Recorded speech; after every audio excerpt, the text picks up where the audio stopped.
Maybe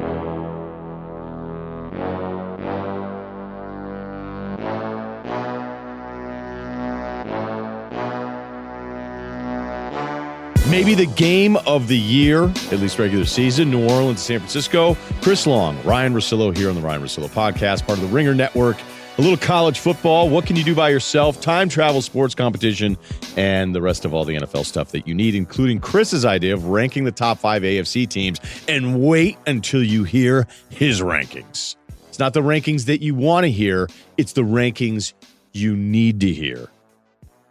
State Farm is our presenting sponsor. Today's episode of the Ryan Russillo Show is brought to you by State Farm. If you're fumbling with insurance, State Farm agents are here to help because with over 19,000 agents, they're local to you and available to help. Whether you connect in person, by phone, or through the State Farm mobile app, agents are here to help. So go with the one that has coverage and agents you can count on. State Farm. Talk to an agent today. Also, DrinkWorks. What's up, DrinkWorks? Kyle, have you got one of these yet? Yeah, I had a mojito last week during the workday. It was great. Wow. Look out. Brought to you by DrinkWorks. Our podcast is letting you know about DrinkWorks Home Bar by Keurig.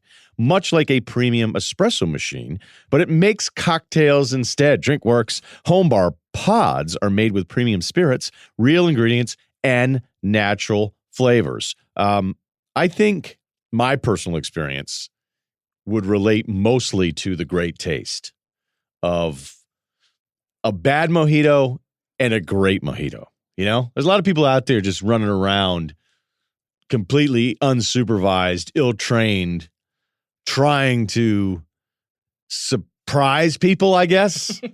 Hey, guess what I learned how to make? We were in Mexico, and now we're huge mojito fans, and we love mojitos, and we order them at dive bars at 8 o'clock. Can you make a mojito? No. Let DrinkWorks make your mojito, because you probably don't know what you're doing. The drink maker creates bar-quality cocktails freshly made at the push of a button. The only way to get this amazing drink maker at half price plus free shipping, go to drinkworks.com. Use my code Ryan, R-Y-E-N, at checkout to save $200 and get free shipping. Don't wait. This amazing offer won't last, and it's only for my listeners. That's drinkworks.com. Use my code Ryan, R-Y-E-N, at checkout. And remember, please enjoy responsibly. DrinkWorks Home Bar is currently available in California, New York, Florida, Missouri, PA, that's Pennsylvania, and Illinois, with more states available for pre-sale today at drinkworks.com. So here's the game plan. We'll get to all those headline stuff. I actually am really looking forward to some of the dumber stuff that we're going to do, which is always actually what people like more than any of the hardcore football stuff. But there's a reason why you're here. Although I got to tell you, weird one, back in town, couldn't sleep last night, got up real early, did a real early LA commute, back roads, around 6 a.m., went to a Denny's on Sunset this morning. And that's just one of those nice little reminders, Chris, that when you're living in L.A. and you're hanging out on the Sunset Strip early in the morning, you never know what you're going to see. And as I walked in, a guy, I'm going to guess older than me, although I'm getting worse at that. I keep thinking everybody's older than me when I'm starting to realize, like, maybe I'm older than them. Yeah, that I do that too. Yeah, but I'm doing it a lot. Like, you guys asked me about that pickup league I played in, and I was like, I think I'm in the middle of the pack. And I was like, I'm probably actually on the older side, which I don't like saying. But a dude was kind of like jean jacket, jeans, like soccer shoes, and he had a T-shirt that says Hustler, and he was just getting himself a little moons over my hammy this morning, and he sized your boy up when I walked in, sized me up real good. Yeah. Maybe he knows you from the radio. No. He was like one of those guys who's constantly looking for trouble. Yeah, that's a bad combo, and he's gonna find it. Martha's Vineyard, he's gonna find it. He had a Hustler T-shirt on. Is that kids. Like the is that the pornographic magazine, or is there some other Hustler? No, that's the mag. I mean, when you decide to just in the middle of Monday morning, let me pick up some eggs quick with a Hustler T-shirt on, you're a different breed of citizen. Yeah, you got the merch. I mean, like, for you to get the merch, first off, to still be procuring magazines like that. Secondly, to procure the merch, I don't know. I don't even know what your demo is. No, I mean, he was psyched because it wasn't like he was dressed like a shabby street person. He was kind of like starting his week. You're also out and about in a weird time, I'd imagine, in LA, where you get the whole Nightcrawler crowd, like just weird ass people. Yeah. All right. So I just wanted to get that out of the way because I was sort of on one this morning. It was in a bit of a mood, and I'm like, what is this? I'm just in a bad mood. Yeah, I don't know why. I was just in a bad mood. You don't say. Yeah, I don't know. Oh, wait a minute. Was that a joke about me? Kind of. Yeah, perpetually in a bad mood. I think that's a little overblown. I really do. Okay, 5 out of 7 days. Okay, only on days where you have to do a pod. I'm in a great mood right now. I'm in a great mood right now. So let's get to it. Everybody's calling it the best game of the regular season, maybe the best game of the regular season since what? Rams Chiefs? I don't know. But San Francisco goes into New Orleans. You consistently said at New Orleans, the toughest place to play in the NFL, 48-46, back and forth. I think the surface thing for me are two different things. I like both teams out of this, much like when San Francisco lost to Baltimore last week. I go, okay, competitive game, two really good teams. Surprising to see both really good defenses. San Francisco statistically better than New Orleans. San Francisco lost some bodies in this one, but I think Garoppolo having this kind of game and winning a shootout with Breeze is the big thing. There's a bunch of little things to dig into here, but I leave this going, wow, maybe San Francisco really is the best team in the NFC. Wouldn't argue against it, but I still like New Orleans too. So two great teams, great game. Yeah, it's like we talked about this on the phone. Like neither team really lost. I mean, you lost from a standing standpoint, and home field is important. But I don't feel like either team you come away from here and think, this team got exposed, or this team can't play. Go win 2 or 3 games and get in the big one. I think what you mentioned is big. You talked about San Francisco winning different ways week to week. That's huge. I mean, I thought that was a great point you made. Baltimore, that game was totally different than this game.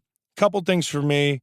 I'm tired of the historic DVOA stuff the first 10 weeks of the season. Can we kill that now? Because some of these teams that the Pats defense and the Niners defense have been compared to, and obviously you can make a case for both defenses slipping. I would argue that for the Pats, they have less complementary football to play, so I'd still give them the edge defensively. But that's a lot of points, man.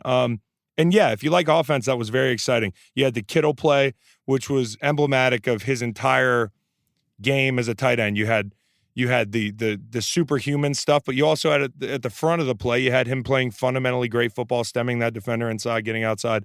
And that's going to be a play that's going to be etched in people's memories if they make a great run. By the way, if you're the Saints, you had the Beast Quake, and now you got that play.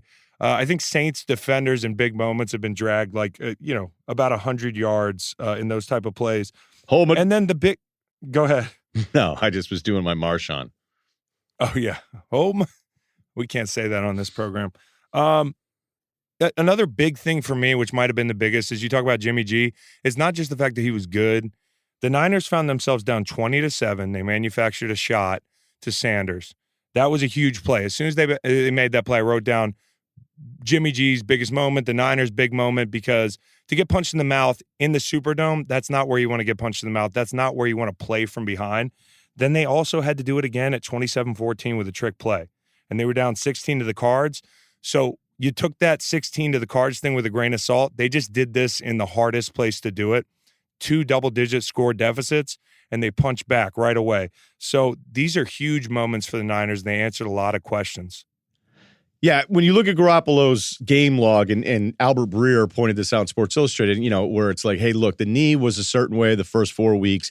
He didn't feel comfortable. He feels more comfortable now. Maybe, I don't know. Then it's like, okay, so that means he's never going to have a bad game again? Because I always thought he was a little overrated based on the 1-loss record for Garoppolo. But they bring in Sanders, who had a big game again, 7 for 157 and the touchdown. They run that fake. I think the deep one on Sanders probably is a pass interference, but you know what? Nobody even wants to challenge these things anymore. I saw a number this morning where 9 of 68 pass interference challenges have been overturned. So you might want to just hold that flag for something better. So you could say, in the course of a game, is San Francisco pulling out all the stops? Even a 4th and 2 where Garoppolo threw it deep against Baltimore. I'm like, what is he doing to Debo? And Debo backpedals in. And, as you were mentioning, like for San Francisco to show a version where they're close and in a rainstorm game against Baltimore that they could have won that one, they didn't because Lamar's awesome and closes out the game. And then they win this shootout down there with a Breeze who looked perfect for most of the game. I just think it speaks a lot to them, but I don't know if it's just about the knee and why Garoppolo is better. I mean, he's still somebody who doesn't have a million starts under his belt. He's got both his tackles back, Sanders, as I mentioned, and even Mostert at running back. I'm like, who's this guy? And he had some nice plays against Baltimore as well. So it just collectively, it sucks. Their center went down. Sherman looks banged up again. Bosa missed some time, but then he had some amazing plays, just collapsing everything that New Orleans was trying to do, despite the points that were being allowed. There was just all these different elements going on in this game. But I think if I'm a Niners fan, the thing I feel best about is seeding in the NFC. And it's like maybe we have something here with Garoppolo, who's put together, since that Arizona game, some nice games here around. The Green Bay game where he was good. He just didn't have to do a ton of stuff. That's all. Yeah. I mean, like at the end of the day, you've got a quarterback here who has been kind of, to your point, and this is going to sound stupid as shit, but he's been overrated and underrated, right? Because the record, and that you can make that case for a lot of people nowadays because of the plethora of takes out there, as everybody's got a take. And Jimmy G's record's been great. He probably wasn't as good as the record, but on a team like this, he looks plenty capable of making a run. And we've said we needed to see more. I thought that was totally fair. What I didn't think was fair was, just shitting on him because he had a couple bad games. This guy has had a really unorthodox path to being a franchise quarterback. Just a hiccup of time in New England, passed that test, looked good last year in an injury-shortened season, kind of passed a few tests along the way, and then comes out off of the injury-riddled season to have some ups and downs early. And now what we're seeing is continuity. And this team's getting healthy, but you did mention the Sherman thing. That scares me. I'm just looking forward to Hawks-Niners in Seattle, Week 17. That's the game. That's going to be the game of the year.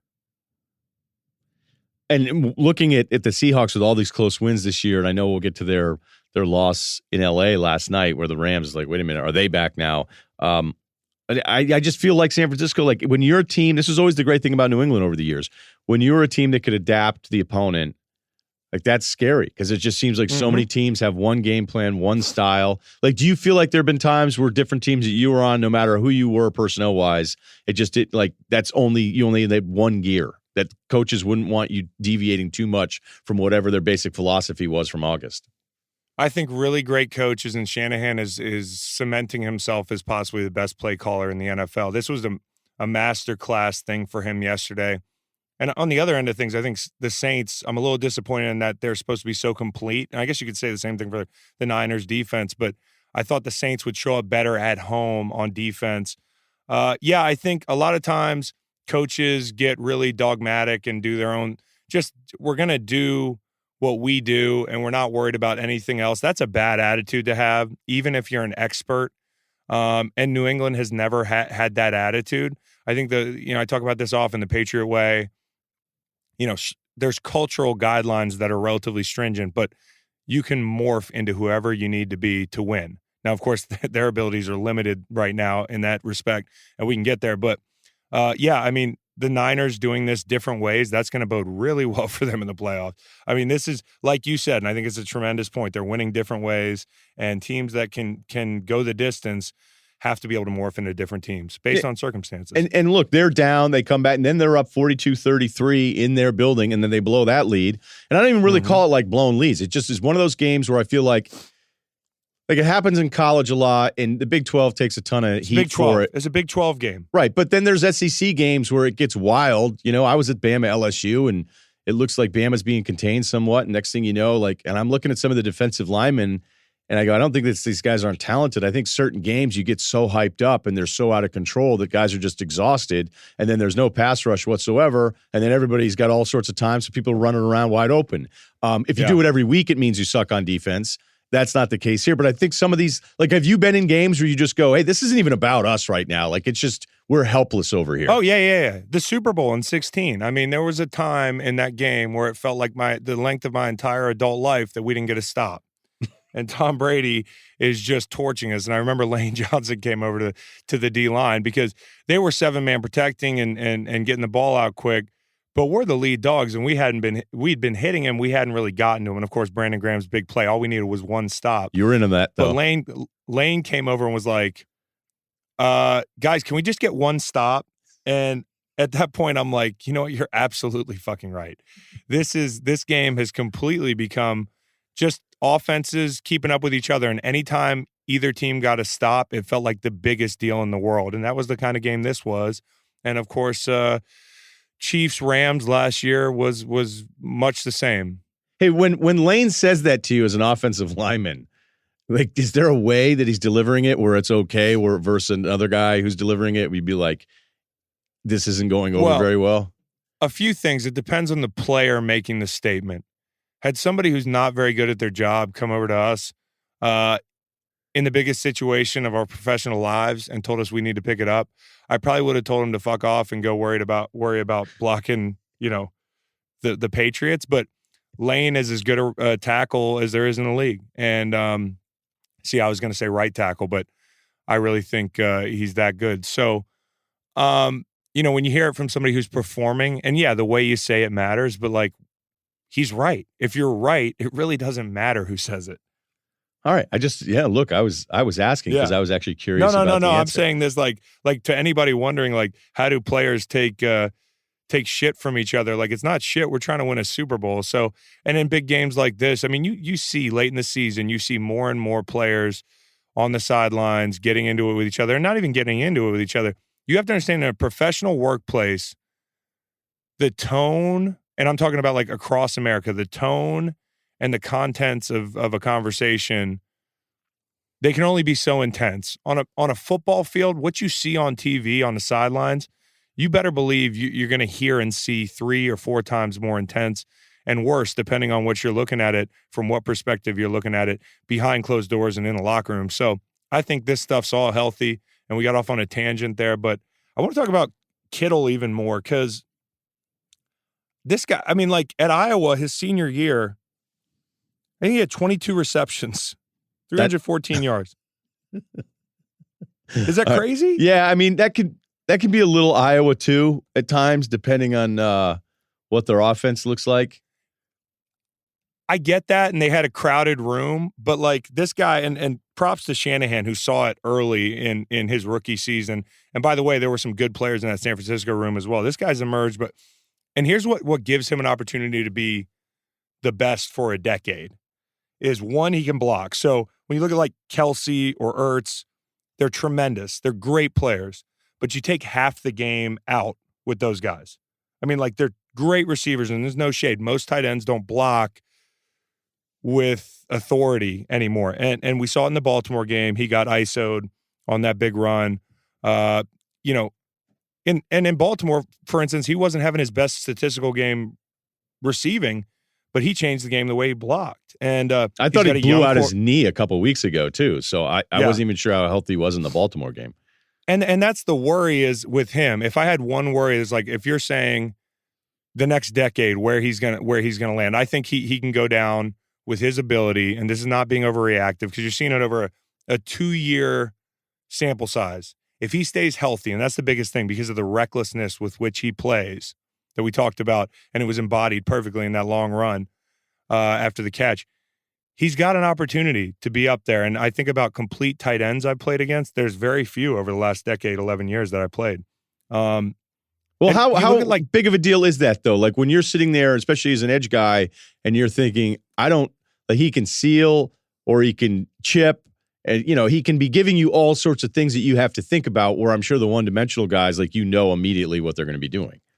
Well, it changes everything. It certainly changes the way you line up and your thought process before the snap, because, a lot of guys, one time they left Jimmy Graham in to block in protection. He blocked the shit out of me because I wasn't even expecting him to block me. I'm like, you know what I mean? This was on a pass play, and I was like, holy shit, because you're not prepared. And when you play somebody like Kittle, you have to always be ready that he can stay in protection.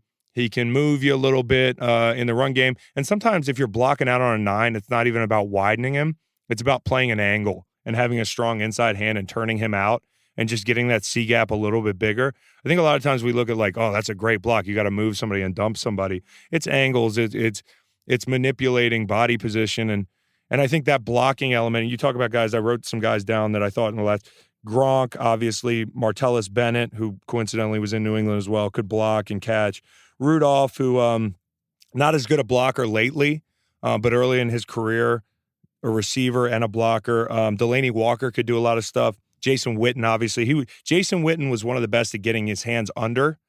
And if you ever watch Jason Witten, the way he blocks you, it makes it so hard. Is he almost, if you're listening out there, he starts out with his palms down, and then the palms end up under you, right under your breastplate.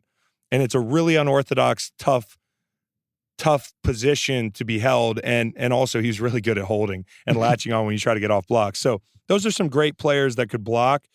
Kittle can change the game in the pass game as much as any of them, save for Gronk. I mean, I need to see it over a longer sample size, but what he's going to have is he's got a young quarterback, relatively young. I know we say that with Jimmy.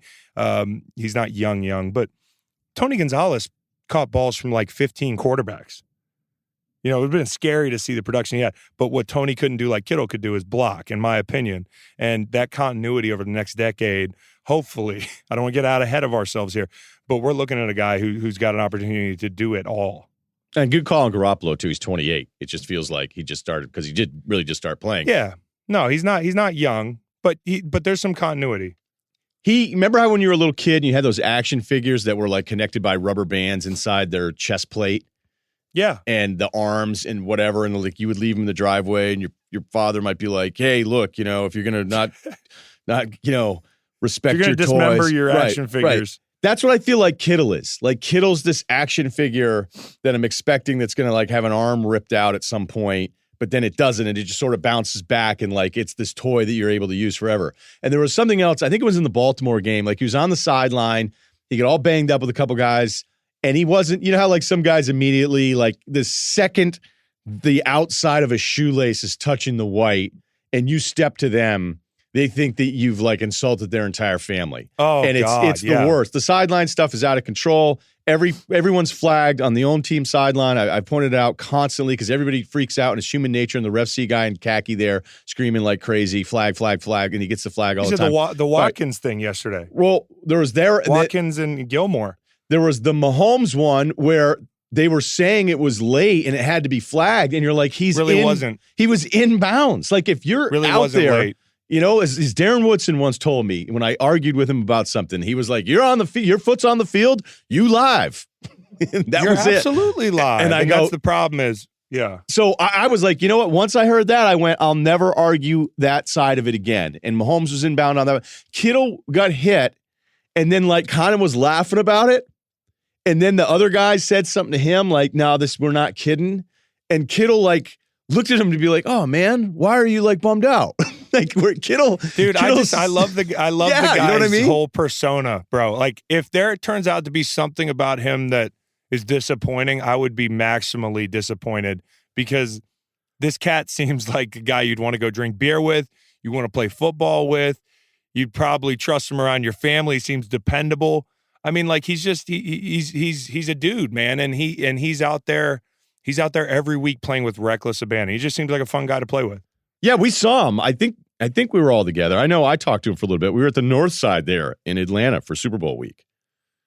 Yeah, man. North Side is one of the greatest. Is it a dive bar? Is it not a dive bar? I don't want to insult or misrepresent. I think it's a dive bar. What that bar has to offer. Yeah, but I like dive bar as a compliment to me.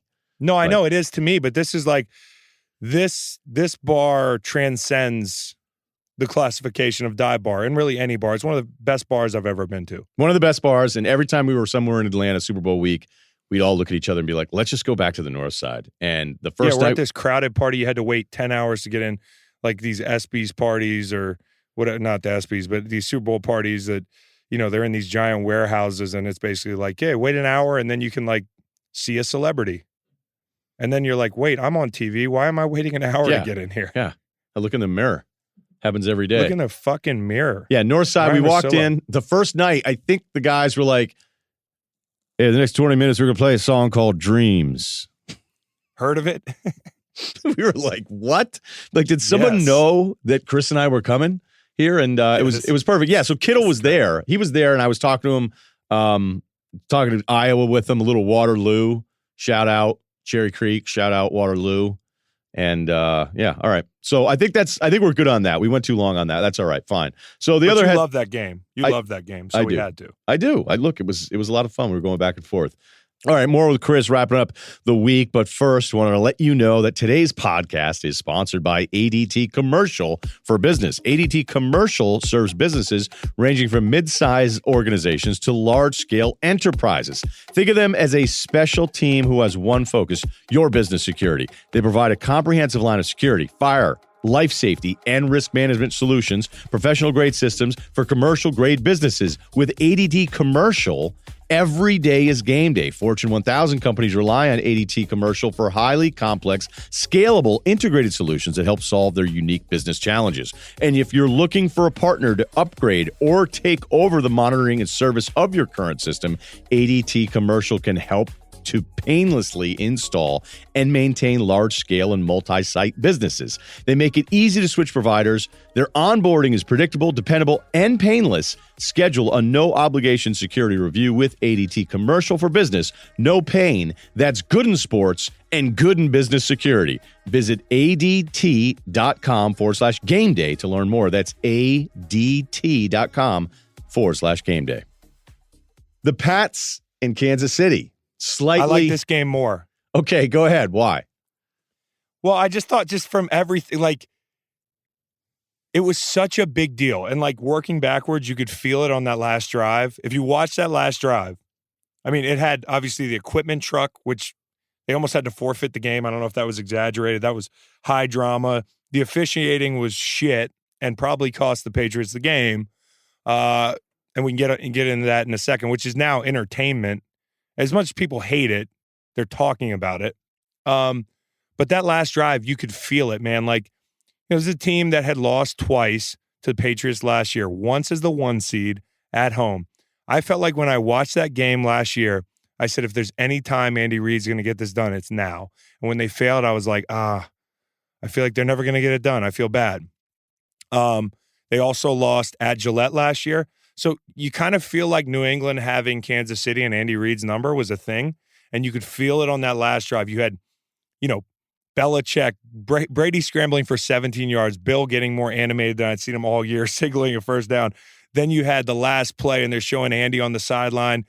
He's clapping. He's showing emotion. Like, this just felt like a big deal, and it's a big deal because now the Pats are at risk of, the Chiefs have the tiebreaker. So if the Pats continue to slide, you're looking at the Buffalo game, right? They might have to go to Arrowhead and win a game again, which would be really tough to do this year. We can get into that for a second. But I love the drama, the storylines. And with New England, you feel like we're on the cusp of that Monday where everybody comes in and says it's over, and it's over for real. I'm not saying we're there because I think they can still make a run, but this is a concern.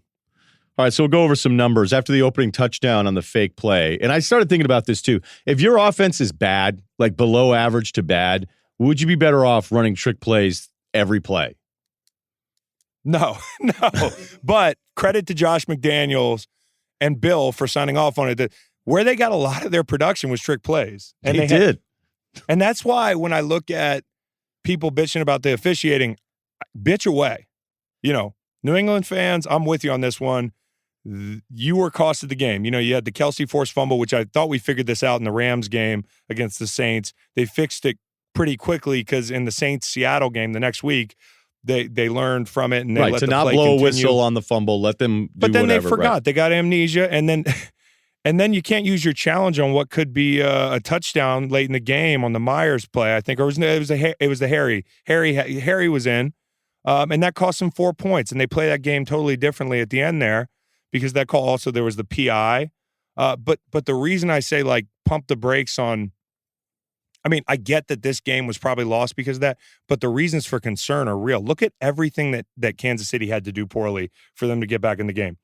So forced fumble, 10 penalties, interception, Mahomes looks average, punt blocked, all trick plays, all that stuff, and they barely got back in the game. So after that opening touchdown, New England had 7 possessions for 95 yards total. Just to put in perspective how bad the offense was after that trick play. 3 and out, -1 yard. That's a punt. Blocked field goal, 13 plays, 55 yards. Then interception. Then on downs, 42 yards. 3 and out, 0 yards, punt, end of half, 3 plays, 4 yards, first possession, 3 plays, -5 yards at the end of that second quarter. Now, the officiating thing sucks, okay? The fumble thing, as you point out, and then N'Keal Harry not being out of bounds, where 2 guys basically were like, hey, fine. And then afterwards, I thought Mike Reese, as a Pats reporter, asked Boger, who was the head official, like, what is there anything to maybe rule on the side of caution to rule it a touchdown so it can be automatically reviewed? Because at that point, New England was out of challenges, and he was like, no. The way he explained it made me think, like, you ever had that situation where it's self-checkout and it's not going right, and then somebody from CVS comes over in like a red vest, or like, hey, can I help you? And you're like, yeah, I was a little apprehensive about this self-checkout thing to begin with. I got a coupon, I got a number I got to plug in here. And then the person says, well, let me just help it way easier. And like 10 minutes later, you've seen all these people that are behind you in line already eating ice cream in the parking lot because they're on to their next move. And you're like, this would have gone better had you not come over and helped. That's kind of what I kind of felt like he did at the end of that game. Now, having said all that, I don't love officiating's never been worse Twitter.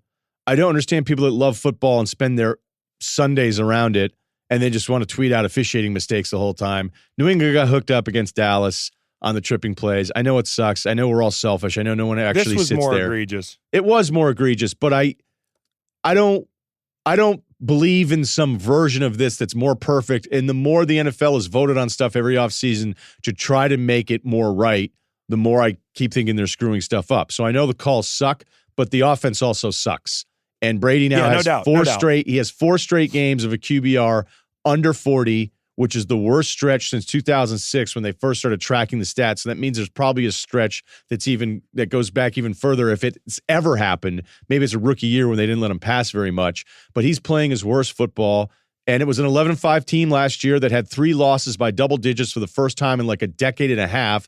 And then they still ended up winning the Super Bowl.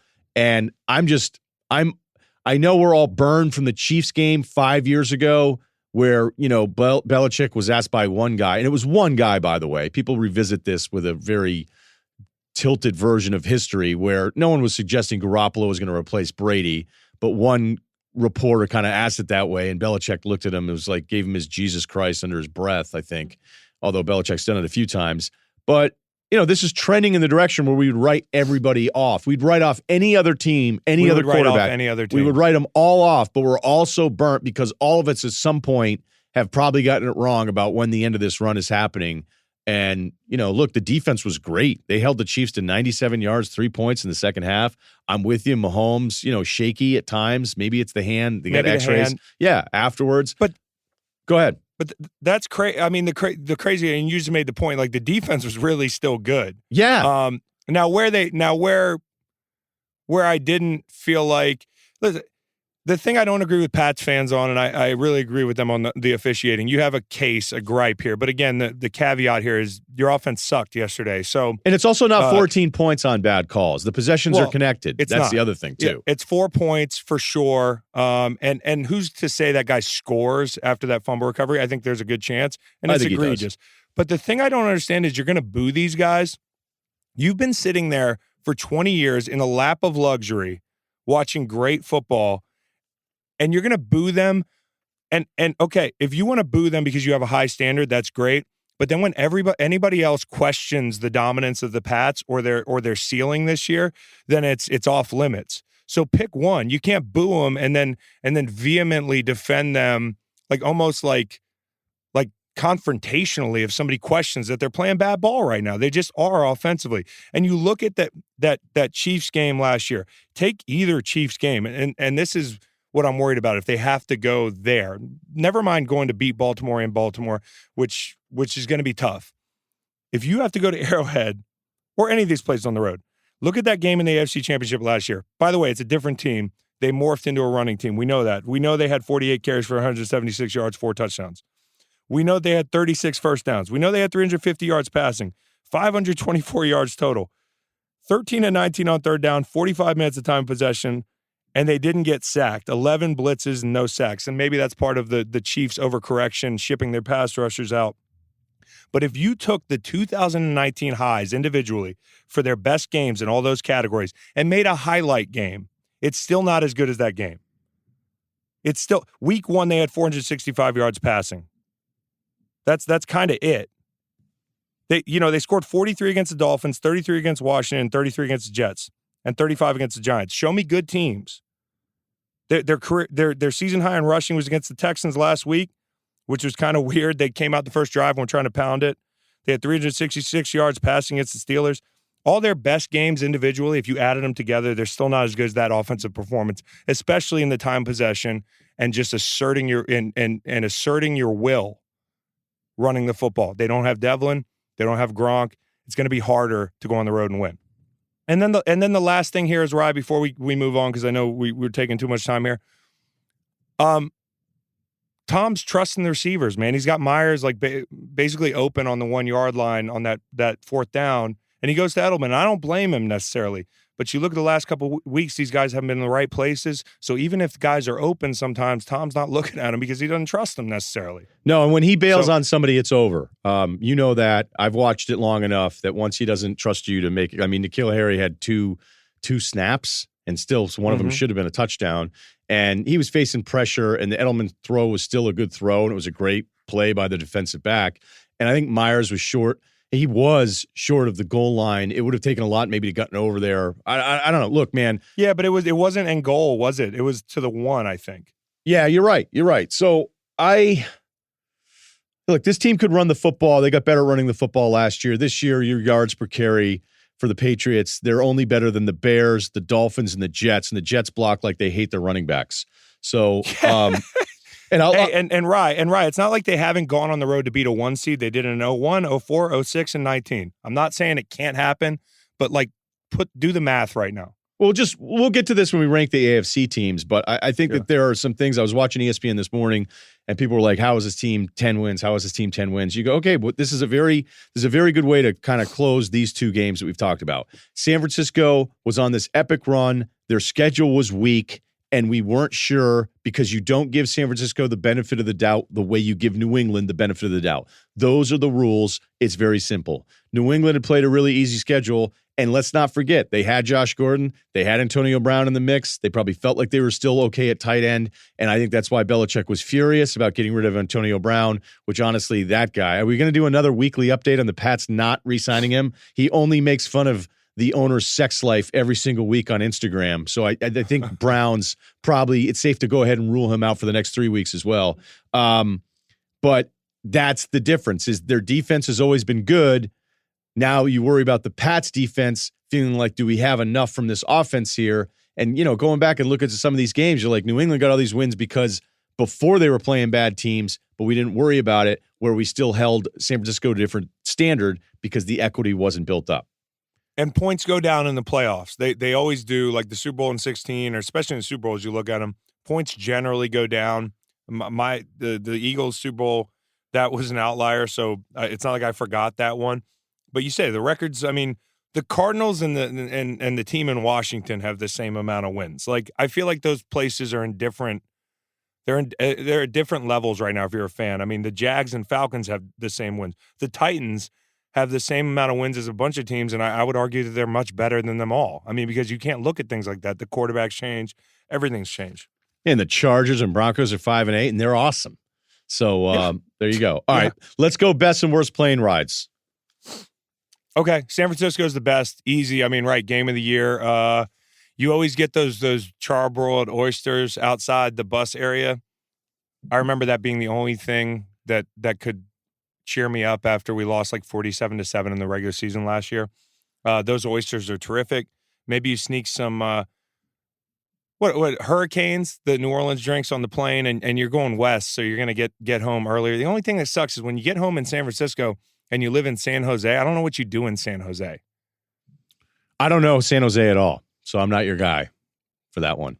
Yeah, I mean, listen, San Berdue, great new stadium. San Berdue, I'm your guy. Huh? San Berdue? No. Oh. All right. Yeah, not San Jose.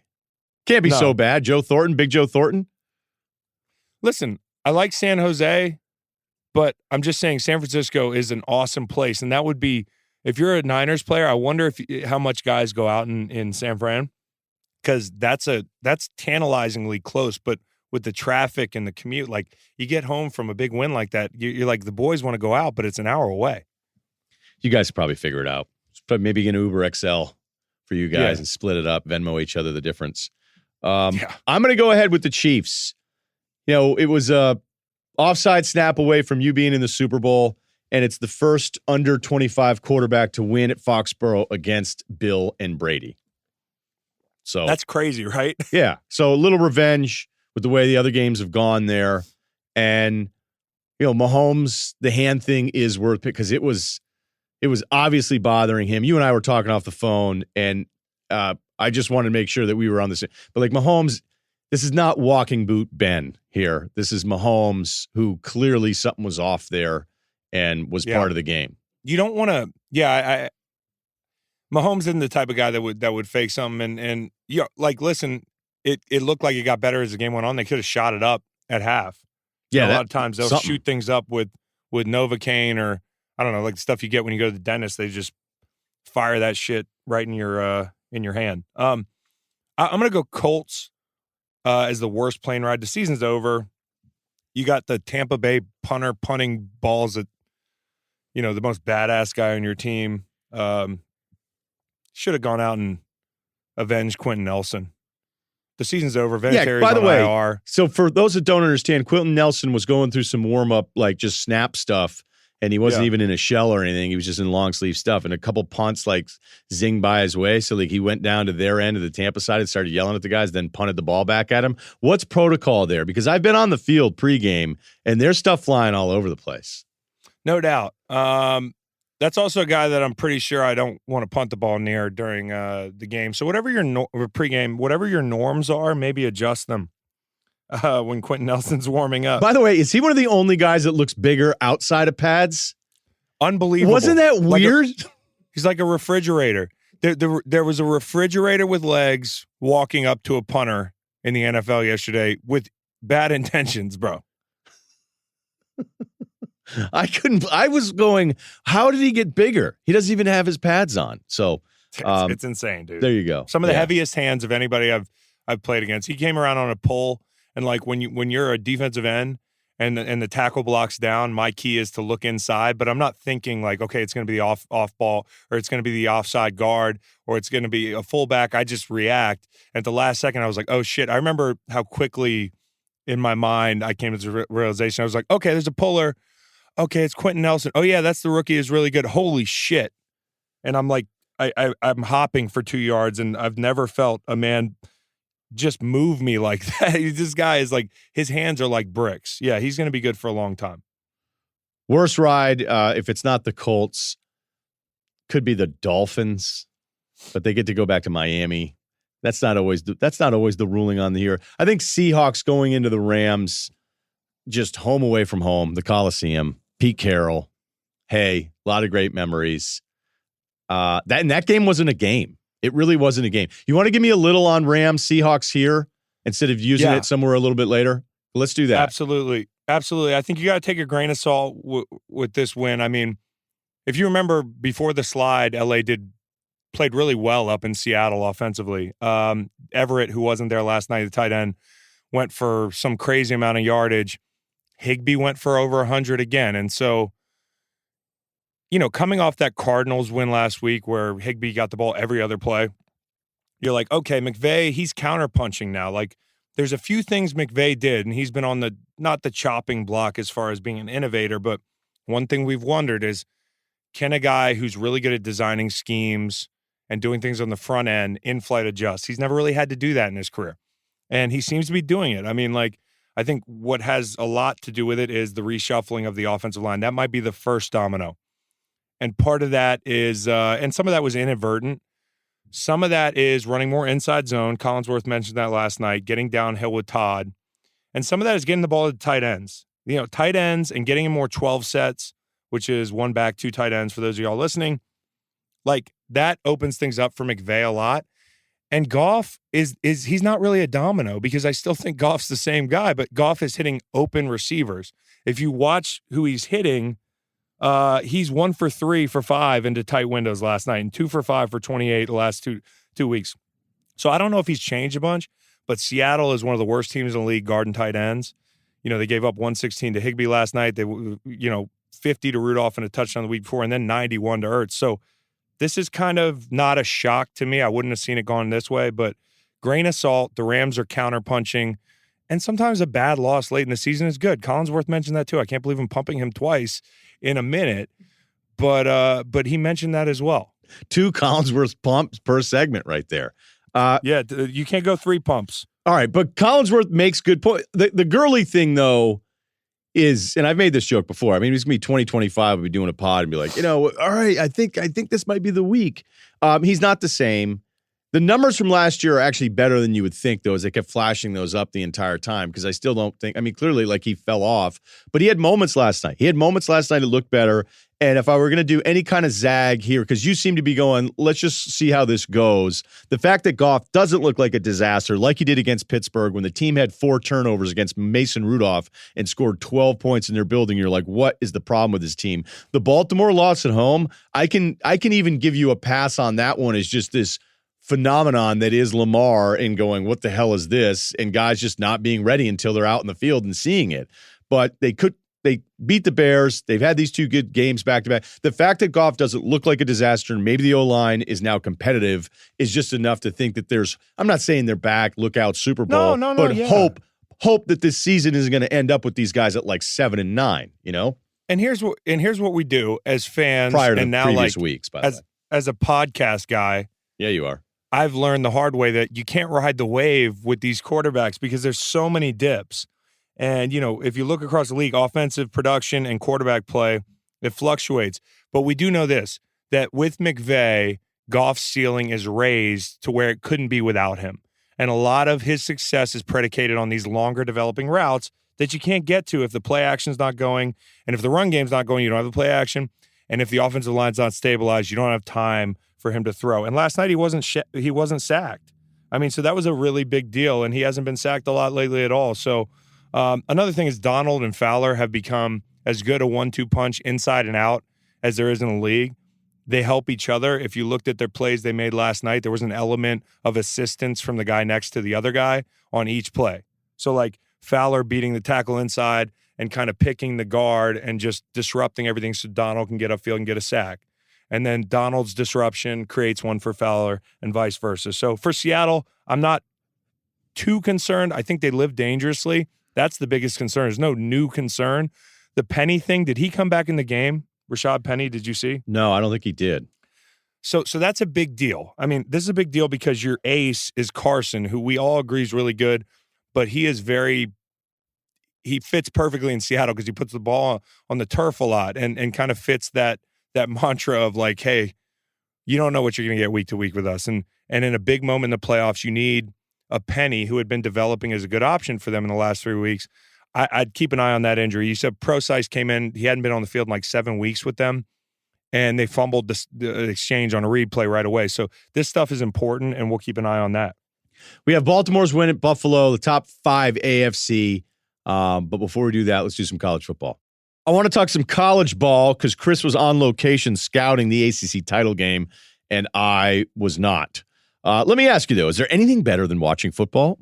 Okay, wait a minute. That's why I'm listening to this podcast. Of course there is. It's watching football, though, with a DraftKings lineup on the line, especially this week. DraftKings, the leader in one-day fantasy football, is giving new users a free shot at over $1 million in prizes with your first deposit when you sign up with my code RUSSILLO, RUSSILLO. Draft your lineup and feel the sweat like never before. Every run, throw, and catch mean more with a DraftKings lineup on the line. Nothing adds to the sweat of watching the game quite like having a shot at over $1 million in prizes. I just feel like we always have to emphasize this. You're doing nothing. You can join a contest for $5 with a chance at over $1 million in prizes. Seems like pretty simple math to me. And be sure to check out the newest game mode, Flash Draft. Now you can draft a new team for a single quarter of a live football game. If things aren't going your way, wait 15 minutes. Get a new team. Download the DraftKings app now and use the code RUSSILLO, RUSSILLO. New users enter code RUSSILLO at sign up to get a free shot at over $1 million in prizes with your first deposit. That's code RUSSILLO to get a free shot at over $1 million in prizes with your first deposit. Only at DraftKings. Minimum $5 deposit required. Eligibility restrictions apply. See DraftKings.com for details.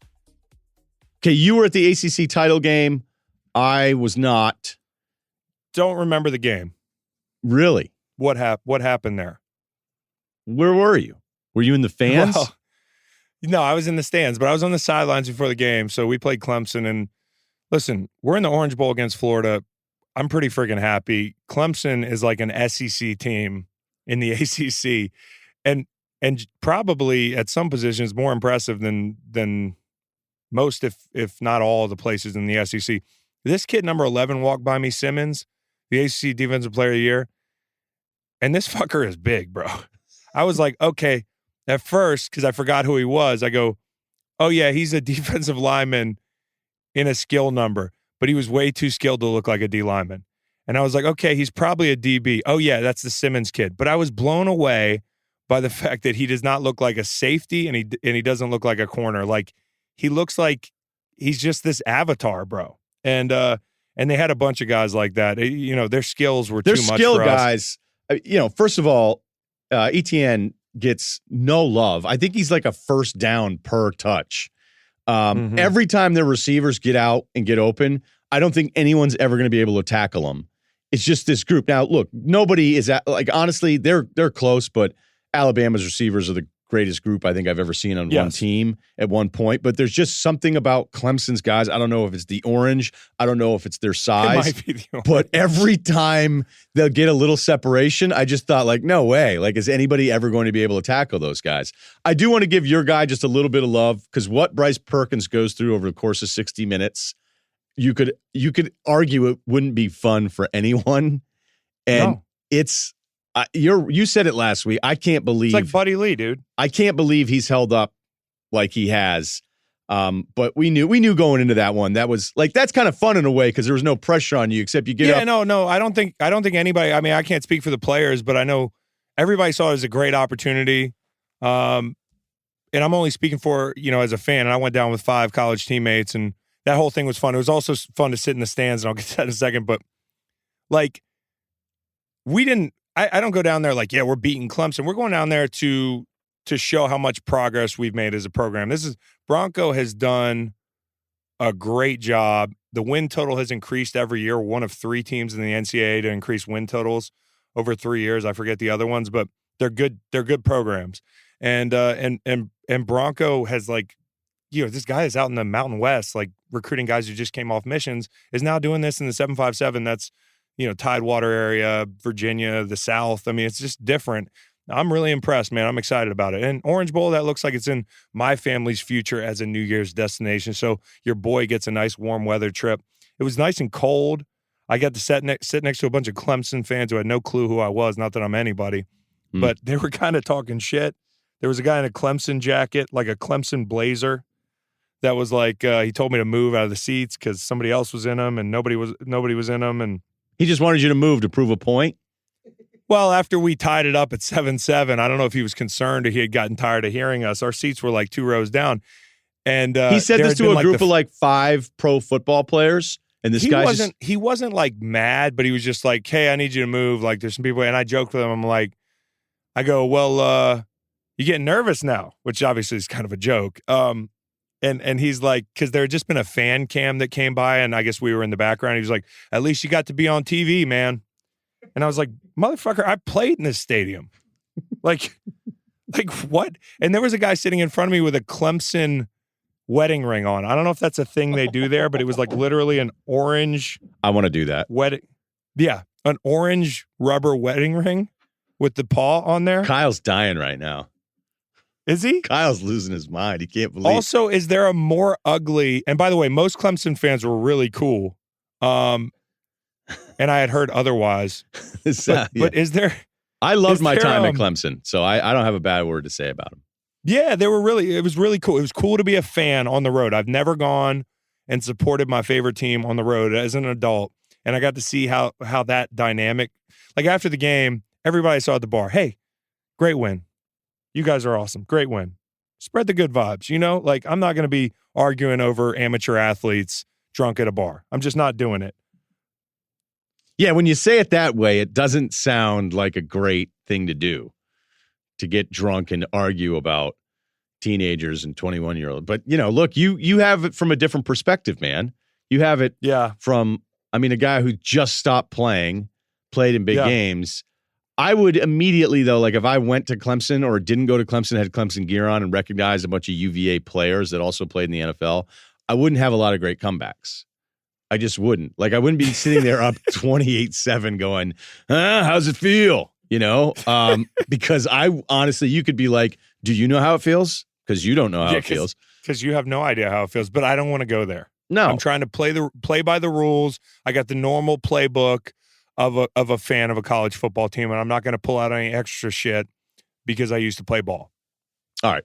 I was scouting the SEC. You text me in the morning because you were trying to get a lean on LSU Georgia. I think the text said, "Okay, Mr. SEC, what do you got?" And I just went all caps. Yeah, what you got, man? I said my pockets. Right, all caps LSU.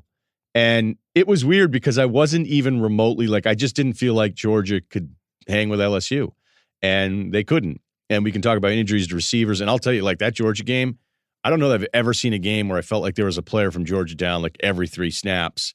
But I still don't think that had anything to do with it. Burrow and this offense and how in tune they are.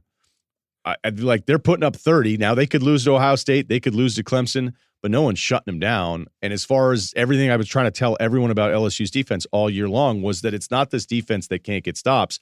It's that when they get up big, they give up a ton of yardage. And that's not a great sign either, but it's different from just getting dump trucked against everybody you play. So if you say, well, whatever, shutting down these teams at the end of the year, Arkansas, whatever, A&M, not a great O-line, dominant there, best to pass rush the LSU from LSU looked all year, and then just completely stifled Georgia. Oh, they don't have injuries. Well, that was the number 2 defense in the country too, and LSU probably should have had more points than what they put up. So that part wasn't surprising. I think the combination of the Georgia, Alabama wins, if you went AP wins, LSU would have 4 against the top 10. Ohio State would have 0.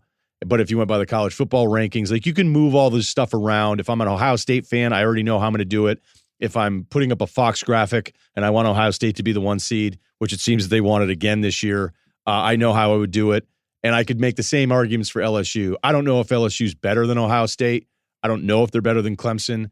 But I think that Bama win at Tuscaloosa, where the last time they lost was when Ole Miss was +5 in turnovers 4 years ago. And now because Tua didn't play against Auburn, Bama falls in the rankings, where I actually think if Tua were healthy and they had beaten Auburn, I think there's a chance the committee may have put Alabama in as the 4th team.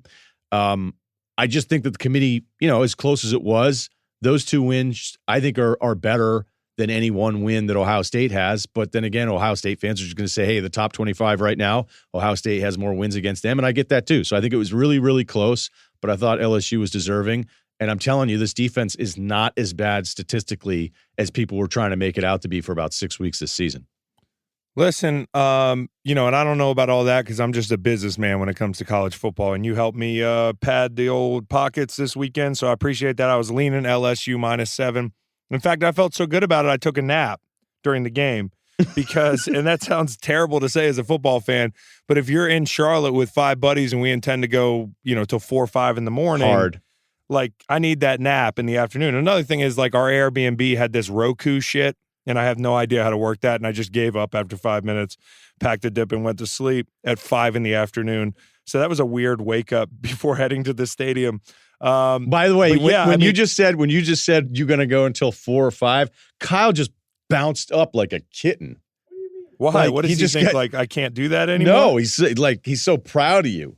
He just popped I was eating right pork up. rinds. I was eating pork rinds at 4:45 a.m. in Charlotte with 5 college buddies in an Airbnb. We had nothing in the fridge, just a bunch of light beer and a giant handle of Tito's. And dudes are playing cards. We're listening to Sturgill. It was a great night, other than the outcome. And I didn't eat a meal. I don't know if you ever do this, but I did not eat a meal. I ate tacos at 3 p.m. I didn't eat a meal until I hit Ace Biscuits and Barbecue in Charlottesville, Virginia, one of the best restaurants on the East Coast. I did in Wyoming once. Wait, are we doing this? No.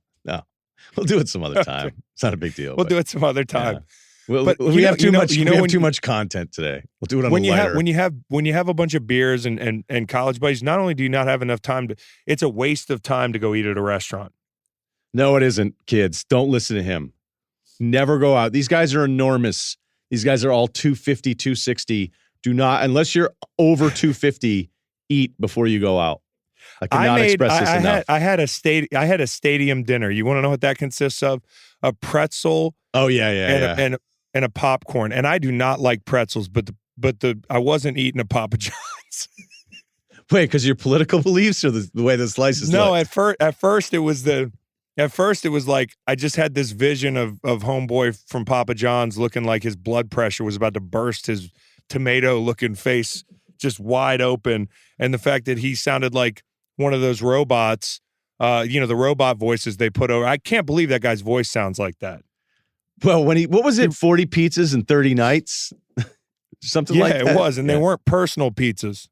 No, that was an amazing stat. Okay, all right. So that's your college football breakdown, and I have my tickets booked for Atlanta. And well, I don't want to jinx anything here, so I'll be in the ATL. Let's go back to Northside.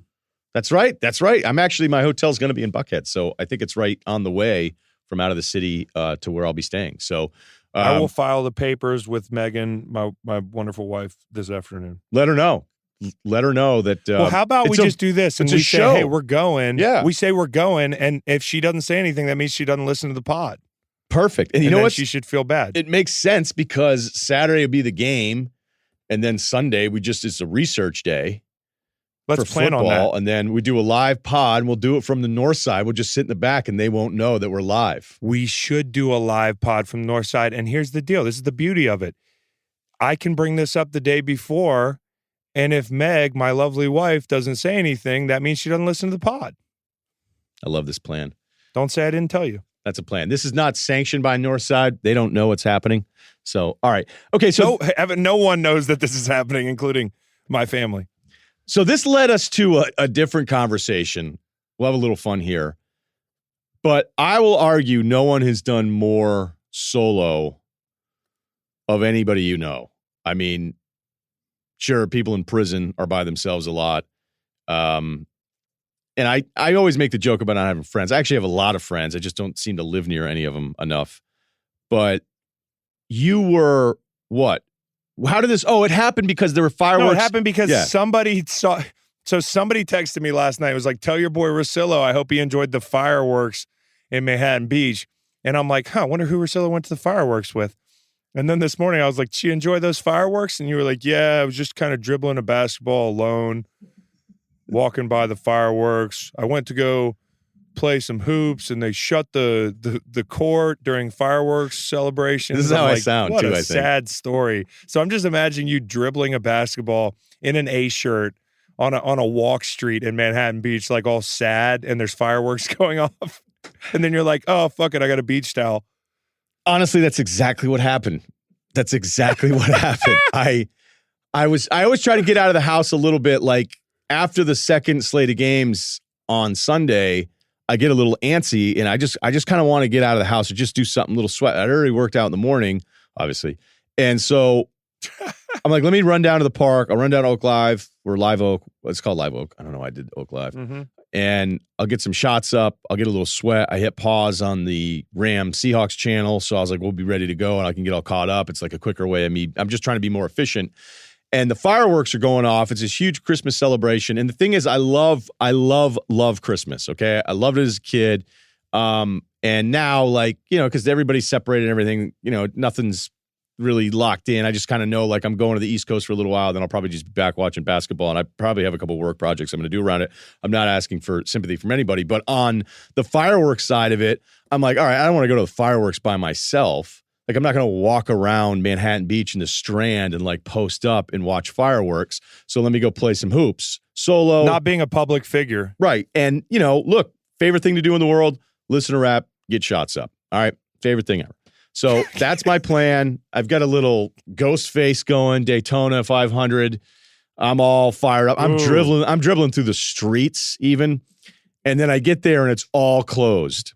And so then I walk through town to grab a thing of, like, a bucket of chicken and rice, and then I walk back through town with my basketball, sad face, chicken and rice, and then watch the rest of the Rams Seahawks. But I'm by myself quite a bit. Sad face chicken and rice, fresh off of. I was pissed. I was actually really. I was in a bad mood. Auspicious. Yeah. Yeah, it was an auspicious. I feel like you had to feel like that day was going to go really well, and it went south. Shout out to Ghostface, by the way. Probably my favorite out of that camp. Some would say you, God, but that's I'll allow it. Okay, thank you. But we were talking about, like, I'm a big alone guy too. Now, this isn't a flex.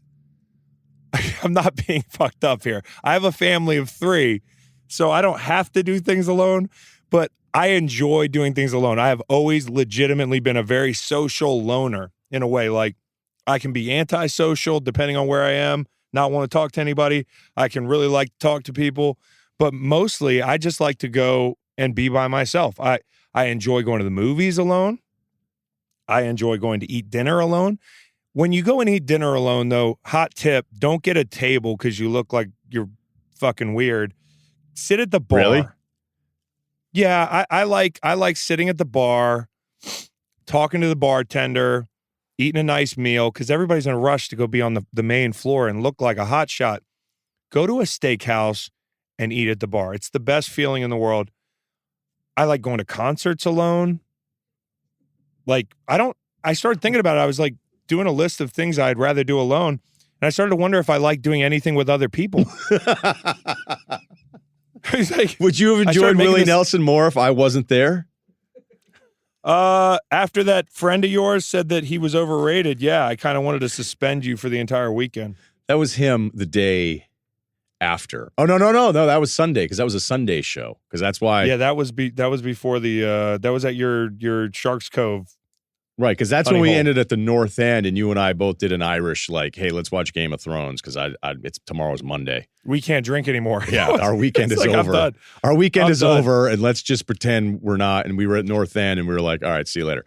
I looked up a list, though, Rye, of things, and this is from a list of stuff that you like to do. Why did you have this written down somewhere ahead of time? No, this is things to do by yourself.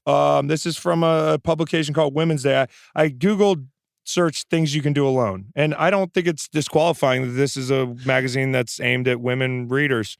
It said go to a concert, check. Go to a museum. I love this. I love museums, bro.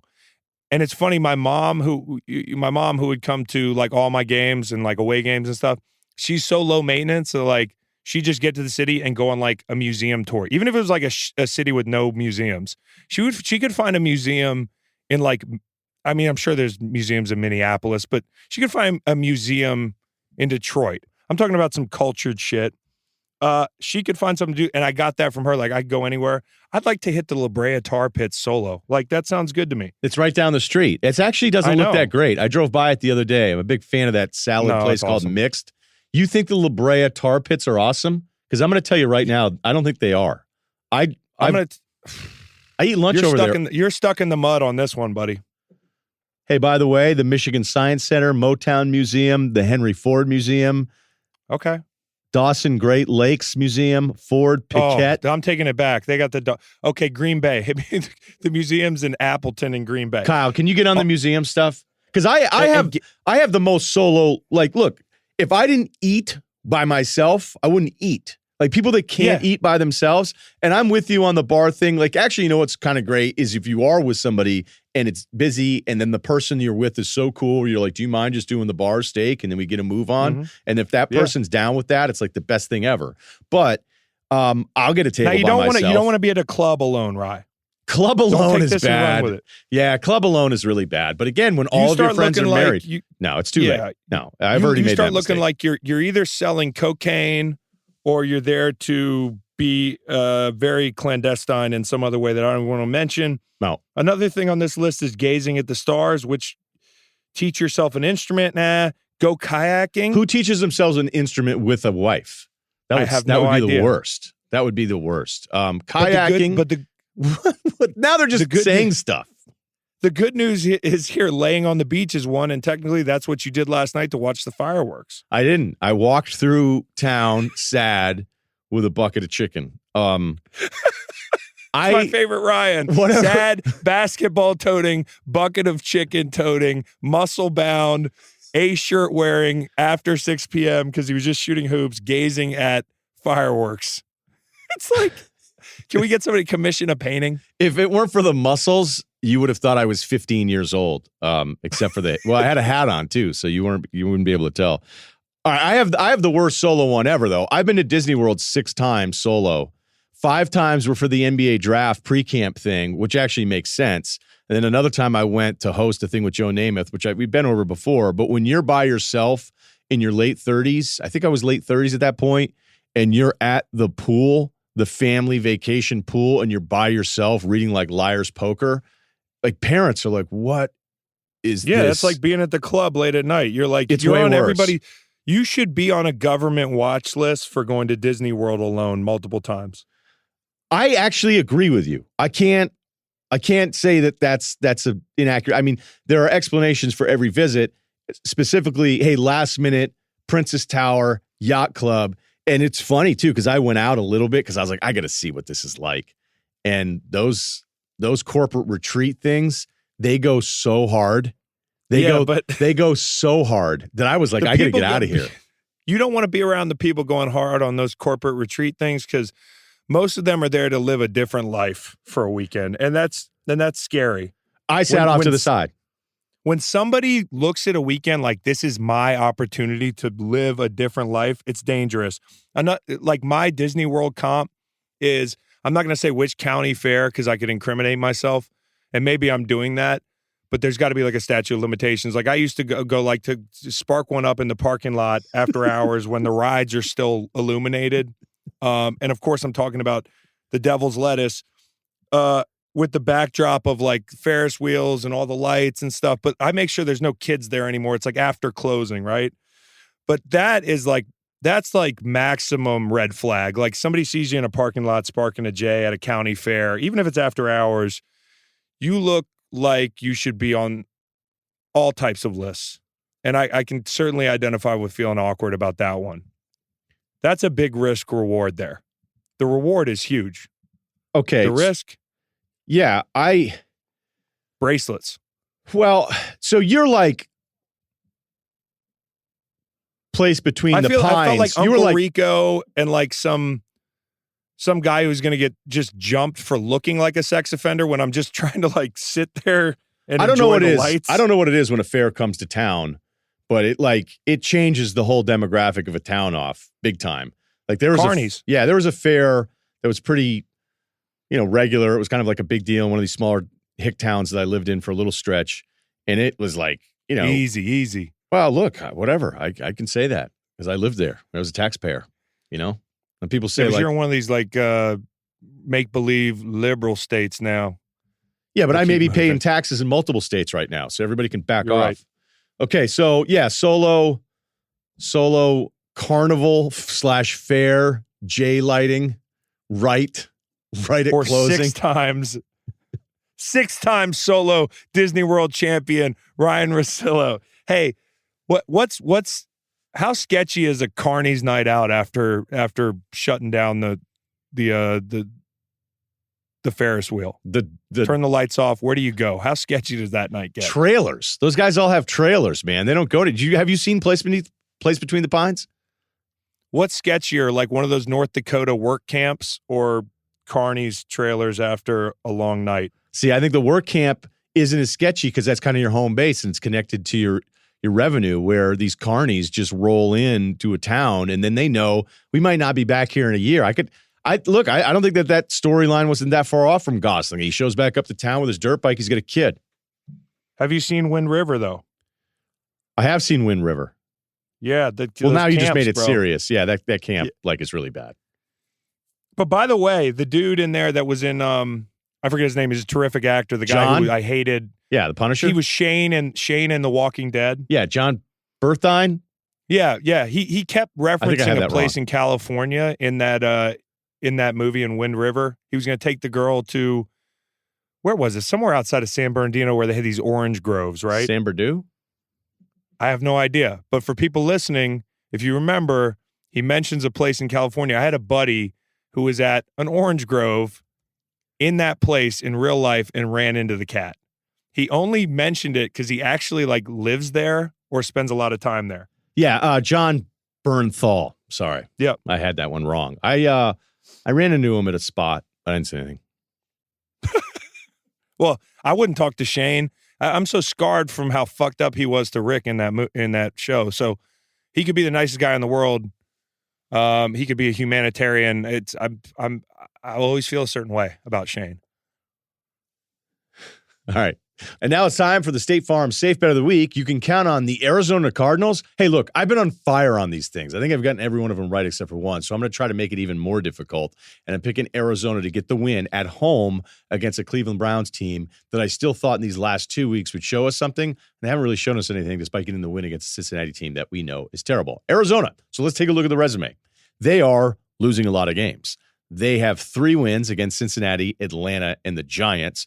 And since that nice little stretch in the middle of October, they've lost 6 straight. New Orleans, San Francisco, Tampa Bay, San Francisco, blown out by the Rams, and actually a close game against Pittsburgh. Kyler Murray, the number 1 overall pick, had a nice stretch in the middle of this losing streak where he played really well, and in the last 2 weeks, he has not played well, including 3 picks against the Steelers. But I thought he showed great resolve, a little tenacity in the second half, and something that I think you at least want to see with somebody who's picked this high and is still so young. So Cleveland comes in with their average defense, actually not a slight at them, but an average defense, more drama with what's going on with Odell. I know that's a huge shocker. I can't wait to see which rapper he decides to sit down with and says Baker isn't as good at quarterback like he did with Eli, but it was uncool or okay boomer to point out that maybe you just shouldn't dump on your quarterback in the middle of a nationwide interview. However, saying all those things, you add it all up, I think Arizona in this spot, if they're going to get a win here, they're going to get it against a Cleveland team that really has shown us nothing all season long or shown us less than what we expected. And maybe we should have expected less because if you look at their wins at the end of the season, they beat all non-playoff teams. And we got way too excited about the Browns collectively, even though I didn't pick them to go to the playoffs.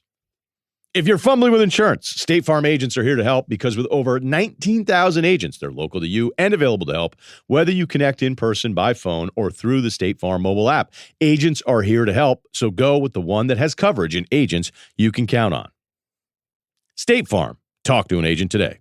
So instead of just making this about Baltimore and Buffalo, because again, Baltimore pulls it out, that defense has gone, like if you looked at them as a stock tracking from where it was week 4, week 5 to where it is right now, it's a top 5 defense.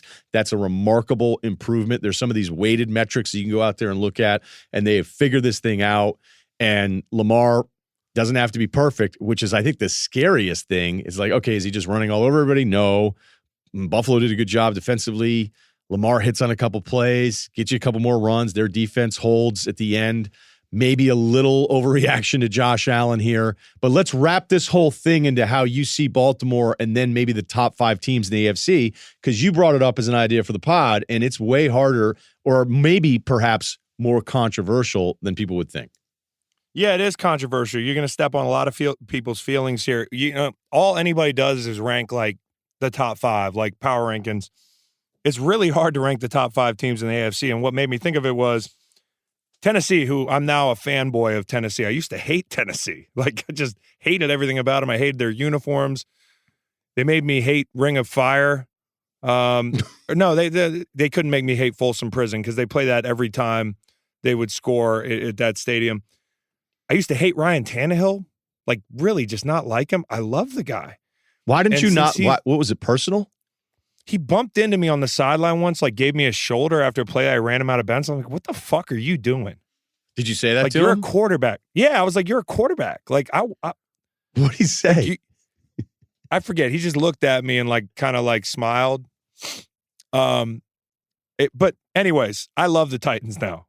First off, shout out to Darren Bates, special teams ace, one of my favorite players, former teammate, makes a bunch of great plays on special teams. But they've taken on the personality of their coach, and what prompted this thought for me was like, remember back in the day when I was dumb enough to think early in the season that the Chargers might be the 3rd best team in the AFC? Well, I found my 3rd best team in the AFC. And in a month, I could be overreacting, but they're going to have an opportunity to prove it out with Houston twice and New Orleans sandwiched in the middle.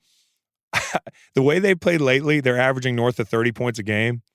Henry is a guy nobody wants to tackle in December. When things get cold and guys in the second level don't really want to tackle, and then they see that giant dude, they call him the Predator. Like, he's literally he's fucking scary, and he gets ahead of steam. Nobody wants to tackle this guy. If you look at him with New England right now, and this is what we're doing, we're just talking about right now. So people don't get offended. I'm not saying I trust them more than New England or whatever, but if you're ranking the teams that are playing the best right now, sprinkled in their future outcomes forecasted, I would say it's Baltimore. I'd say it's Kansas City because they're playing very well and they have the head-to-head with the Patriots right now. They're getting healthy at the right time. And then I like the Titans, baby. Give me the Titans. Who's your top three? And then we'll do the fringe. Okay, all right. I'm with you on Baltimore. It's the number one offense right now, number two passing offense on DVOA, which I think would blow some people's minds. And we know how good they are running the football. And their offensive numbers right now, that's actually by a pretty wide margin if you look at some of that stuff. And defensively, they're fourth in the NFL. Kansas City, their defense is better than you think.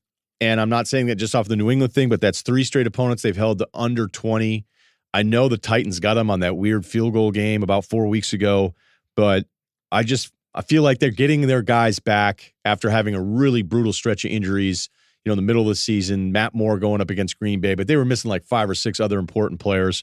And with Kansas City going into New England, as bad as New England's offense has been, that's just not easy to do. And they were really kind of dominant. Really, if you talked about like game control and that kind of stuff, so I'd have them there. And that's where I stop because I can't put New England behind Tennessee. I can't put look. Who's playing better who's playing better right now? Tennessee is playing better. But okay, so who's the better team right now? If Tennessee goes into New England in a playoff game, who are you picking? I'm probably picking New England. Okay, so that's kind of how I look at it because the Tennessee stretch here, it's that Kansas City field goal game. Then it's the Jags, it's the Colts, the Colts who look like they're a mess now, who you loved in the beginning of the year, and I think you were right kind of long-term about Brissett being a guy, but they're kind of falling apart. I don't know if it's the secondary. I don't know exactly what's going on there. Is it just health? And then, they beat the Raiders. They've had a lot of injuries. Where the Raiders were like this fun story being like, and now basically once the country got on the same page about giving the Raiders some credit, then they've gone down their leg for about 3 straight weeks here. So you've also overcorrected because we gave the Raiders so much shit. That's true. Yeah, that's true. And what we do is when they prove us wrong, everybody's like, well, they got to be a playoff team now. I think the Raiders probably know that this is a year that they have a distinct ceiling, and they've been outscored by like 80 points the last 3 weeks. So they're coming back down to earth. That's a longer build. But I would say if Tennessee slides in the playoffs, that'll mean they have beaten the Texans twice late in the year, or maybe once, depending on how it comes down. I'm not positive. I think they'll play the Saints tough.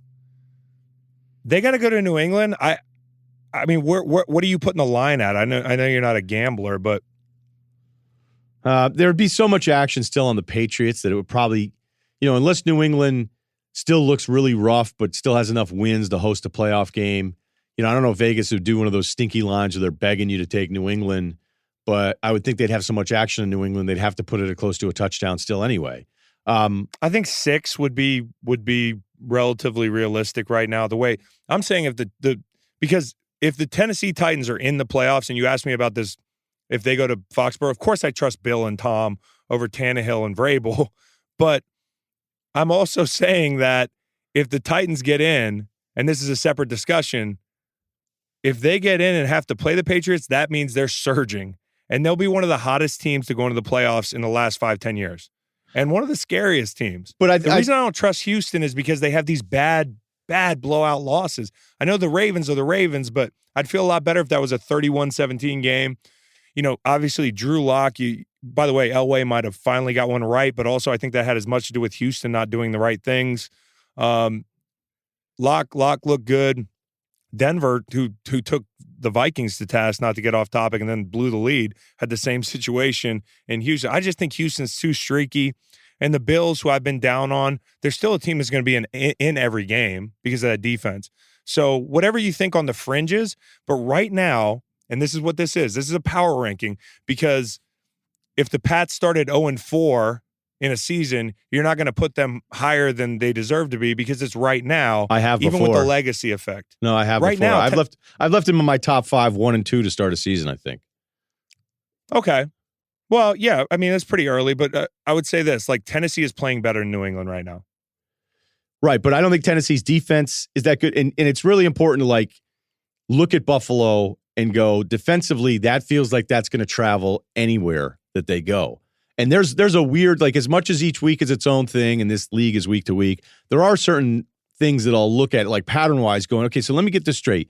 New England goes into Houston, and Houston's actually bad defensively. And I know they've gotten some guys back in their secondary, so that was part of the storyline that having them back meant something, and the final score made it look close. No, New England couldn't do anything against actually what was statistically a pretty bad defense. And then, as you mentioned, Houston has that performance, and then against Drew Lock, like it was out of control, like 200 something 260 yards at the half. And you go, what is it about Houston? So I don't have a problem if your argument is that, you know, is Houston out of your top 5 right now then? So do you have... They would be right. They would be right now. You can't get beat by 50 points and then get beat, get drubbed by the Broncos this late in the season in a cluster of games. Listen, Titans are gonna get a chance to prove this out over the next 3 weeks. All I'm saying is this is a team that's they're built with that edge. What they were always missing was, like they had that physical edge. But the quarterback wasn't great. I hate to. I'm not dumping on Marcus Mariota because I love him as a dude. He was average at best, and I hope he's getting a second shot somewhere. I don't know if this is going to happen. But Tannehill, for whatever reason, has given them life in an area that they hadn't had life in a while. And even Marcus's big comeback win against the Chiefs. And by the way, if you're talking about the Chiefs at 2, you want to talk about volatility. Yesterday, I tweeted during the game. I was holding this tweet because I didn't want to jinx the Chiefs. No offense, I had them I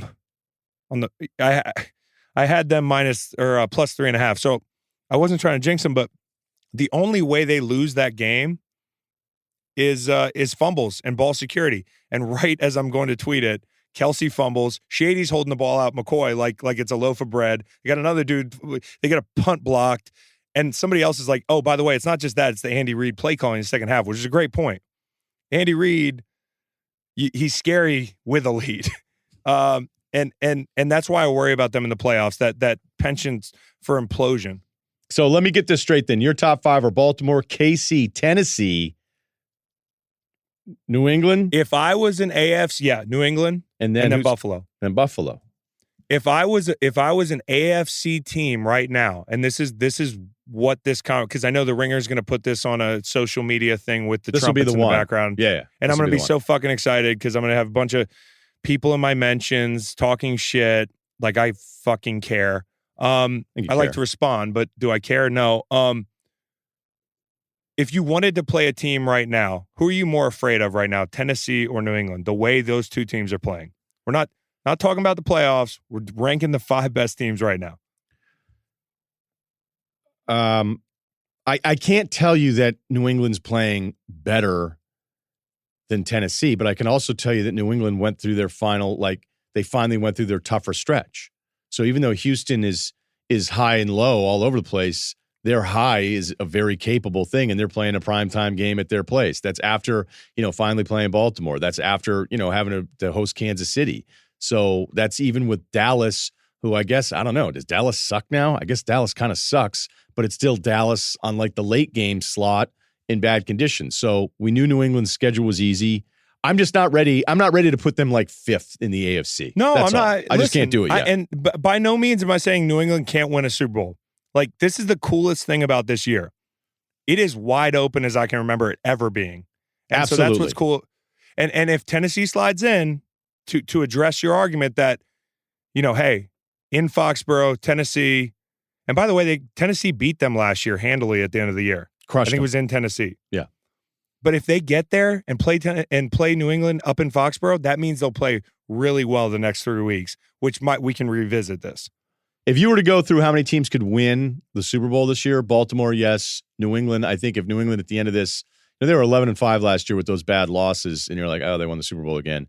The Chiefs, feels a little different this year. I'm just saying. Yeah, no, it does. It does feel different, but I'm just saying, like, there wouldn't be anybody on Monday going, I could never see this happening. I just don't know who the hell they're passing to the next few weeks and then into the playoffs. San Francisco, Green Bay still the second seed in the NFC, and it's like, which feels so I freaky and like weird, dude. I know, because we love the Saints still.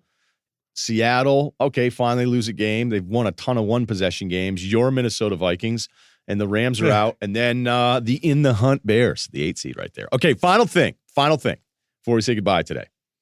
Here's today's, this isn't a history lesson because it was a bad reading week. If you played in the NFL in the 1950s, would there be a statue of you outside of a stadium in a city because of your dominance?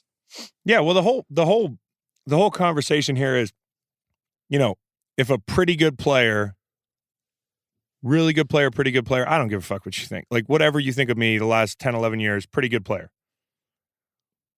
Played in the 50s. And this isn't saying like Julius Peppers is going back to the 50s, which the elephant in the room is that half the people in the country wouldn't be able to play. Half of football fans wouldn't be able to play. So let's just get that right out there. But I do believe that there would be a statue of me or any of my buddies who had an equal or better career than me, which there are many. And so I do think there would be a statue. I just think in the 50s and 60s and even into the 70s a little bit, like the game was just different. It just was. I'd be out there, like you're out there head slapping people, like the head slap. Like linemen were chicken winging. You got Conrad Dobler out there at like 240, who, by the way, when I was with the Rams, I met him, and he was the guy that would like do your flu shots. Because he played for the St. Louis Cardinals, right? Yeah. No, I get it. So he still lived in St. Louis. And one day I show up to get my flu shot, and it's Conrad Dobler giving me the flu shot. I'm like, is he going to stab me in the neck? Deacon Jones out there slapping people around. The game is different, and I'm not saying those guys back then, the outliers athletic, because it is bigger, faster, stronger. I think the biggest difference is, do I get to go back with the knowledge I have of how to play the game? Because anybody who knows how to rush now, it'd be like a cheat code, like how to use your hands, how to rush. Couple that with the fact that it is bigger, faster, stronger. Those guys were tougher. There's no way. But also toughness is a conditioning thing. So maybe we go back and start, and it's almost like a cheat code. If I have the knowledge I have now and I could be conditioned to be as badass as those dudes and wear leather. No, it wasn't the leather helmet era, but wear these helmets. You remember you used to go get the helmets in a box of cereal? Yeah, I used to have them all, man. They just make a bigger one, and that's what they threw on your head out there with like a single bar. So don't get it twisted. These guys are tough as fuck, but I'm just saying there will be a statue. Dick Nitrain Lane playing from 52 until 65. Yeah, that cat was good. He went to West Nebraska CC Scottsbluff. These guys had other jobs, bro. No, I know. Tommy Heinsohn made most of his money, I think, selling insurance. Like, he got into the insurance game really early, and he just had all these different, and he was making more money. I mean, other guys are selling shoes, and Heinsohn's an impressive guy all the way around. That's interesting because in sports, you go backwards, and it seems like it'd be easier in a lot of ways. Not easier from a standpoint of like, hey, they were tougher. I'm going to say this 100 times. But in music, it's almost the other way. It's gone the other way. But see, the problem is that music now, it's so hard to stand out. Like, think about the way you consume music, where your favorite guy could come out with an album and you're on to the next one because there's more competition for sure. We're overwhelmed. Where when I was younger, I mean, sometimes CDs would make it in the rotation for like a year plus before I was like on to something else. Now it's like a week. Or if like Kanye comes out with something and everybody hates him now, and if he's putting out good music, I don't care that he looked like a gum wrapper the other day, but no, he had a fire blanket on. I had tweeted this last night. Like, if you'd have told 2004 me that in 2019, in 15 years, Kanye was going to have a fire blanket on doing an opera on a fucking boat, I would have been like, y'all have some fire weed in 2019. I can't even imagine what the 2004 me would have said. But right. Yeah, I mean, like to your point, even in the 90s or 2000s, if you had a CD, that was going to stay in rotation for a while. But also in sports now, there's more competition. More kids have access. Right. Again, there's this entire population that happens to be better than us at a lot. Okay. All right. Football so that have an opportunity to play now. You are a good to really good football player at your peak. You're never sitting here claiming to be Aaron Donald or JJ Watt or any of those guys. Well, at my peak, let's be clear though, I was really good at my peak. Yeah. Right. You asked your dad this too. What did your dad say? Because what? About this question. You time machine 1950s. You take a really good player. You take a really good player in the NFL now, they got a statue. Okay, in the 50s and 60s. Let's crank up the stakes a bit. What if I get in a time machine and join a 1920s pro basketball league? I don't know. I don't think it's a sure thing. It's not a sure thing. No, but it shouldn't be. I did Google a lot of these guys that were dominant in the 20s. The Cagers? The Cagers? Man, this I think it's less obvious than in football, but yeah, it looks way different. These guys were wearing the shoes were unbelievable. I can't believe guys are wearing Jordan 1s now because all the retro ones. Like Montrez had a pair of the Halloween ones on in the first half, and then he changed out of them in a Clippers game I was watching the other day. I just would say that, okay, forget me, but if you were a decent college basketball player and you started going between your legs and dribbling as strong with your left hand as you do your right hand and started doing some post moves or started doing some stuff where in transition you would get out and run and not wait for everybody else to catch up from you. Or if you could shoot from three now, I've always made this joke, but if Eddie House played in the 1950s, the logo would be Eddie House, not Jerry West. Eddie House would have been a great logo. Are you kidding me? I remember, I know you're not going to remember this, but it's always one of my favorite things. There was something about an insider thing, and they found this scouting report on Eddie House, and it said, won't shoot it unless he has the ball. Did he have a nickname, Rye? Eddie House did have a nickname. Are you House Money is what I'll call him. You really? All right, because our favorite one with Van Pelt was Flip Gets Mine Murray. And we don't think we called him that. I don't even know if he had it. All right, Eddie House. All right, so I googled 1920s basketball teams. Many of them had high socks. If you go in the image searches, these guys had New England Patriots style socks. They had shoes that aren't discernible from football shoes back then. I think that to get the leather to make these shoes back in the day, they had to Leo on the Revenant and Trappers had to go get the leather and really bring it to these guys. Huh? You had to be in the pelt trade. You had to be in the pelt trade. There's guys in knee pads.